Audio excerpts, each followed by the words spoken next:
You won't believe what I'm about to show you.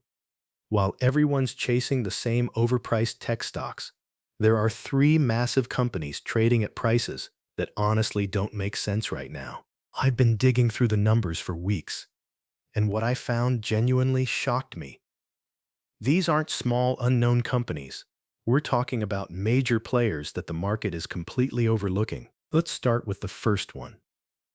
This company has strong fundamentals, consistent revenue growth, and yet the stock is trading well below what the numbers actually justify. Here's exactly why. Now let's look at the second stock. Compare its valuation to its competitors. The gap is massive. Investors are sleeping on this one, and that gap won't stay open forever. And the third one might be the most surprising of all. Watch these numbers climb. This is the kind of setup that doesn't come around often, and smart money is already paying attention. If you found this valuable, hit subscribe so you don't miss the next breakdown. I share deep dives like this every week. You'll thank yourself later. See you in the next one.